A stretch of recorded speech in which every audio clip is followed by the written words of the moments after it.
Hello and welcome guys to my channel. This is Kanishka and today I'm going to show you my strategy that how I scored 95 marks in music. अगर आप भी लाना चाहते हो तो आप भी ला सकते हो। मेरी वीडियो को लास्ट तक देखना और मेरी स्ट्रैटेजी को फॉलो करना। Now let's start. देखो, ये मेरी म्यूज़िक की नोटबुक थी एंड ये मेरी म्यूज़िक की बुक थी। बेसिकली मैंने नोटबुक में से ही सब कुछ पढ़ा था। इसमें मेरे सारे नोट्स हैं जैसे जैसे फर्स्ट थिंग आपको सबसे पहले सिलेबस के बारे में पता होना चाहिए। अगर आपको अभी तक भी सिलेबस के बारे में नहीं पता है तो जाओ गूगल पे सर्च करो, सिलेबस निकालो। ठीक है, मैं अपना लास्ट ईयर मैंने बोर्ड्स दिया था तो मेरा वही उसी का सिलेबस लिखा हुआ है जो कि मैं आपको दिखा रही हूँ। ठीक है, ये मेरी 2025-26 का सिलेबस है। And what is your code? देखो भाई, कोड आपको पता होना चाहिए जब आप प्रैक्टिकल में बैठते हो ना। और एग्जामिनर कभी पूछ लेता है what is the code of your subject. And आधे बच्चों को पता होता है, आधे बच्चों को नहीं पता होता। तो कोड सबसे पहले याद रखना है। ठीक है, and what is the full name of your subject and that is Hindustani music vocal. देखो, theory as you know very well, theory आपकी 30 मार्क्स की होती है एंड प्रैक्टिकल आपका 70 मार्क्स का होता है। ठीक है, नाउ यूनिट फर्स्ट में क्या क्या होता है कि सारी की सारी डेफिनेशंस हैं कि आपने डेफिनेशंस जो है ना वो 1-1 मार्क करा है। मैं अगर अपने एक्सपीरियंस से बताऊँ, मैंने लास्ट 5 ईयर्स के जो भी पेपर देखे हैं, सॉल्व किए हैं, उनमें मेरे को पता है कि आपके या तो 3 नंबर में क्वेश्चन आएगा, सॉरी या तो 2 नंबर में क्वेश्चन आएगा, 2 नंबर में क्वेश्चन आएगा, एक कोई भी 2 डेफिनेशन पूछ लेगा। तो उसमें आपको वही लिमिटेड वर्ड लिखने हैं। अगर आपके पास टाइम है तो आप ज़्यादा लिख सकते हो। ठीक है, तो अलंकार, कर्ण, मीन, खटका, मुर्की एक भी नहीं छोड़नी, कोई सी भी आ सकती है। तो 6 आपके 6 मार्क्स यहाँ पर हो गए। ठीक है, ये ऐसा नहीं है कि 6 मार्क्स की अकॉर्डिंग टू CBSE है, बट ऐसा हो सकता है कभी कभी इसमें से 3 आ जाता है, कभी कभी 2 नंबर में आ जाता है। ठीक है, तो ऐसा एग्जैक्ट नहीं है कुछ भी। सेकंड आता है आपका रागों का समय विभाजन। रागों का समय विभाजन मैंने बुक से नहीं पढ़ा था, मैंने नोट्स ही बनाए थे उसके भी, और मैंने उसी में से पढ़ा था। ठीक है, तो ये सारे आपके हैं। और जैसे कि अगर मैं आपको दिखाऊं इसकी जो मेरे नोट्स थे वो मैं अभी आपको दिखाती हूँ। देखो, ये है मेरे नोट्स। अगर आपको मेरी नोटबुक की कंप्लीट नोट्स चाहिए तो आप कमेंट बॉक्स में कमेंट कीजिए, तो अच्छे से वीडियो आपको बना करके दूँ। ठीक है, सारे नोट्स के अपने। और अगर आप चाहते हो कि मैंने समझाऊँ भी तो मैं समझा भी सकती हूँ सारे नोट्स को।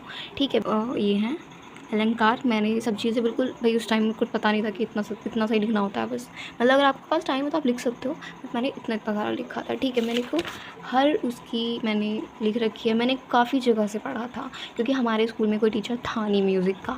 ठीक है, तो इसीलिए था, बट वो बीच में ही चली गई थी।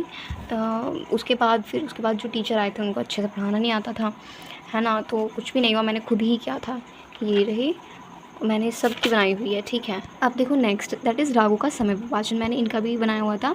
और रागों का समय विभाजन 2 नंबर में भी आ सकता है कि संक्षिप्त वर्णन कीजिए, या फिर किसी पर्टिकुलर का भी आपको MCQs में पूछ सकता है। ठीक है, तो इसके भी मैं दिखाती हूँ कहाँ हैं मेरे नोट्स। इसके मेरे ना सबके नोट्स बने हुए हैं। अगर आपको चाहिए PDF चाहिए तो आप वो बताएं। देखो, इसके नोट्स मेरे ये रहे।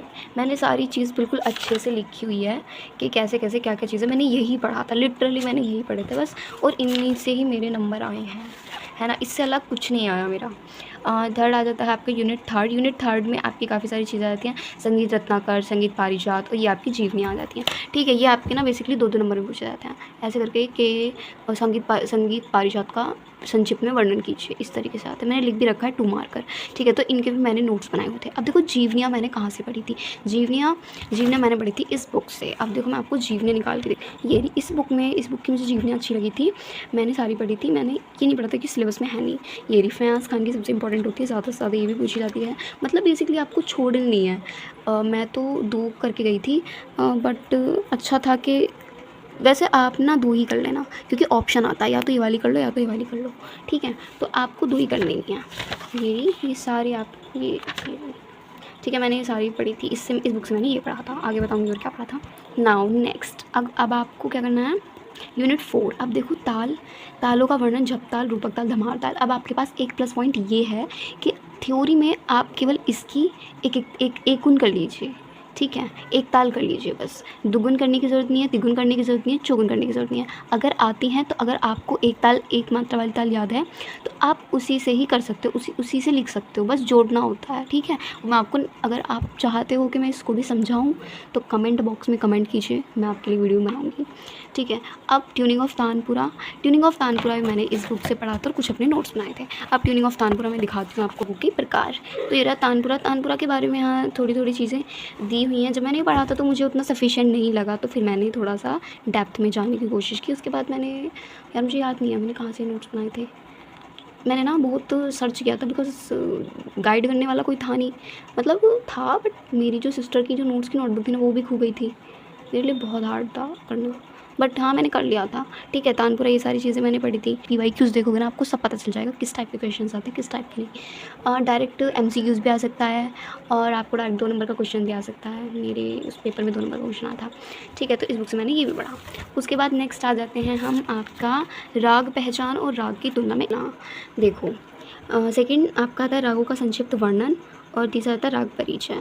तो सबसे पहले अगर मैं आपको बताऊं तो इसमें आपको सबसे पहले रागों का संक्षिप्त वर्णन के अगर मैं नोट्स दिखाऊं तो वो है, देखो ये है रागों का थोड़ा संक्षिप्त वर्णन, जिसमें आपके 3 राग आ जाते हैं, राग भैरव, राग बागेश्वरी और राग मालकोस। इनका परिचय भी है, जैसे कि इसका थाट क्या है, स्वर क्या है, जाति क्या है, वादी स्वर क्या है, संवादी स्वर क्या है, गायन समय क्या है।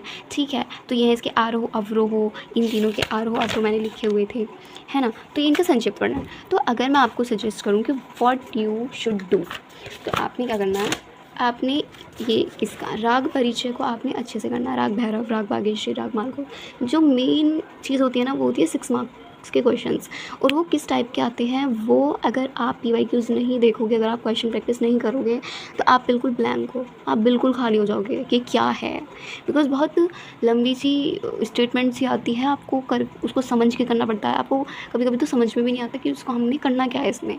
तो राग पहचान, राग की तुलना, इसके मैंने नोट्स नहीं बनाए थे। इसमें देखो क्वेश्चन कैसा आता है, इसी नोटबुक में मेरा क्वेश्चन भी लिखा हुआ है। स्वर स्वर सुदाय क्या समुदाय होगा, स्वर समुदाय द्वारा राग पहचानते हुए 50 स्वर तक विस्तार कीजिए। मतलब देखो इसमें ऐसा होता है कि आपको ना कोई दे देगा, मतलब स्वर लिख के दे देगा, उसमें ये कह देगा कि इसमें ये वादी स्वर हैं या ये कोमल स्वर हैं, ये अन्य स्वर हैं। तो ये आपको राग आप तभी पहचान सकते हो जब आपको अच्छे से किसी भी स्वर का परिचय पता होगा। फॉर एग्ज़ाम्पल अगर आपको दे दिया कि थाट भैरव है, जाति संपूर्ण संपूर्ण है, ठीक है, और इसके अगर आपको आरोह अवरोह लिख के दे दिए, उसमें आपको आपका जो अन्य शुद्ध हैं वो कर दिए रे और धा, तो अब बोलेगा आप बताओ कौन सा स्वर है, मतलब कौन सा राग है, प्लस उस राग का विस्तार कीजिए। ठीक है, तो ये विस्तार वाले जो क्वेश्चंस होते हैं ना, ये बहुत मतलब थोड़ा बहुत डिफ़िकल्टी पड़ती है बच्चों को करने में, बट अगर आपको मेरे नोट्स चाहिए तो आप बता दो कमेंट्स में, मैं दे दूँगी। मैंने सब चीज़ लिखी हुई है, देखो ये मैंने हर टाइप के क्वेश्चंस लिखे हुए कि राग भैरव की विलंबित ख्याल की स्वर लिपि छोले मात्रा, तो कोर्स ये है, देखो ये सारी चीज़ें आपको ना बस ये देखने में बहुत बेकार सा लग रहा हो, पता नहीं क्या है क्या नहीं है ना, बट क्वेश्चंस आते हैं। आप 6 मार्क्स के क्वेश्चंस में फंसोगे ही फंसोगे अगर आप क्वेश्चन प्रैक्टिस नहीं करोगे, अगर आप पीवाईक्यूज़ का टाइप्स नहीं देखोगे। आपको विशेषताएं भी पता होनी चाहिए, विशेषताएं भी लिखने के लिए आ जाती हैं कि अगर आप राग पहचान लिया है तो आप उसकी विशेषताएँ भी लिखिए, तो इस तरीके से आता है। तो दिस वॉज ऑल दैट, है ना। उसके बाद मैं एक अलग सेपरेट वीडियो बनाऊंगी कि प्रैक्टिकल में आप किस तरीके से 70 आउट ऑफ 70 स्कोर कर सकते हो। बेसिकली यही थोड़ा हार्ड पड़ता है बच्चों के लिए। प्रैक्टिकल के टॉपिक्स भी मैंने लिखे हुए हैं, ये रे बेसिकली कहने की बात होती है, मतलब कि एग्जामिनर की चॉइस, वन तराना वन धमार और आइडेंटिफिकेशन ऑफ राग्स, इतनी सारी कोई चीज़ें होती नहीं है। ठीक है, वो मैं आपको जब आपके प्रैक्टिकल चलेंगे मैं तब एक वीडियो बना दूँगी एक और, कि आपको किस तरीके से टैकल करना है जब आप जाओगे म्यूज़िक रूम में। अगर आपको कुछ नहीं भी आता है ना, थोड़ी बहुत चीज़ें आती हैं ऊपर से, तब भी आप अराउंड 65 आपको नंबर मिल जाएगा, एग्जामिनर दे देगा। ठीक है, तो दिस वॉज ऑल दैट। और हाँ, मेन चीज़ ये मेरे बेसिक्स ऑफ फोक म्यूज़िक के नोट्स हैं। अगर आपको इनकी भी वीडियो चाहिए मैं समझा के भी डाल सकती हूँ, आप कमेंट बॉक्स में कमेंट कीजिए, है ना। मैं सब कुछ बता दूँगी आपको। मैंने ऑलमोस्ट बता भी दिया है कि किस किस तरीके से आपको पढ़ना है, कैसे कैसे पढ़ना है। आप यूट्यूब पे जाइए, यूट्यूब पे सर्च कीजिए। एंड हाँ, सबसे मेन चीज़, जो बच्चा लास्ट तक वीडियो में रुका है ना, वो ही इस चीज़ को सुन पाएगा। मैं एक यूट्यूब चैनल सजेस्ट करती हूँ जिनसे मैंने पढ़ा था जब मेरे टीचर नहीं थे स्कूल में, तो मैंने आदित्य गौड़ सर से पढ़ा था। आप उनका चैनल जाके सर्च करो, बहुत अच्छे टीचर है, बहुत अच्छे से पढ़ाया हुआ है उन्होंने, हर चीज़ को एकदम बिल्कुल बहुत मस्त तरीके से पढ़ाया हुआ है ना। आदित्य गौड़ नाम से उनका चैनल है, और वहाँ पे जाइए और आप उनसे पढ़िए, वो बहुत अच्छा पढ़ाते हैं लिटरली। मैंने आधे से ज़्यादा नोट्स उनके ही बनाए हुए हैं, ठीक है, उनसे ही मैंने पढ़ा हुआ है। प्रैक्टिकल में भी मैंने उनसे ही हेल्प ली थी। तो आप उनको जा कर के सब्सक्राइब कीजिए और उनसे पढ़िए। प्लस अगर आपको मेरी वीडियो अच्छी लगी हो तो मेरे चैनल को भी सब्सक्राइब कीजिए, लाइक शेयर कमेंट कीजिए। Bye bye.